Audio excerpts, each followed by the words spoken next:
Hi, this is Professor Evans, and it's time for your History 112 World Civ 2 Final Exam. Final assignment in the course. You've been waiting for this all semester. I know that. You just can't wait to get it done and finish and complete the course and move on with your academic career. Exam is very similar to the midterm exam.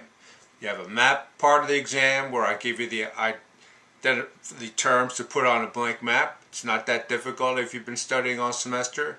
You have the identification of terms from the units that we've been studying. You should practice writing those out ahead of time so you're prepared. Remember each term: who, what, where, when, and why important. Cover all those and you'll be fine. You have a surprise question. Look at the questions to consider for the units. Practice writing some out so you're prepared for the surprise question. It's a pretty straightforward surprise question. It's not one of the real tricky ones. The chronology or timeline, those are the events that you pick out yourself and explain why they're important to the course of world history.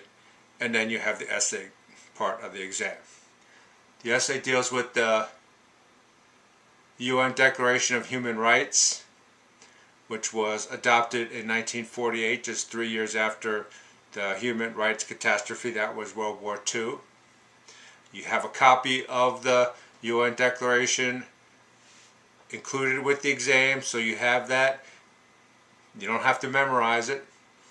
Look at it ahead of time. Look at the essay question. It's a good idea to outline an answer ahead of time. Even write out your answer ahead of time. Practice it so when you go in to the testing center, you're ready to attack and complete the essay. Now, the essay asks you to basically assess the impact of the UN Declaration of Rights. There's a lot of different ways you can approach the question. So there's not really one that is more right than the others. I'm open to your interpretation and your analysis as long as you make some connection to historical events and historical processes and developments that have gone on in the last 60 years.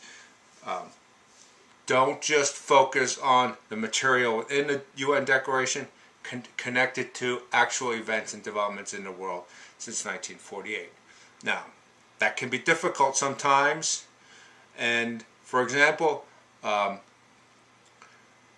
it's really hard to make a direct connection between some of the provisions of the UN Declaration of Human Rights and, for example, the developments of the U.S. Civil Rights Movement.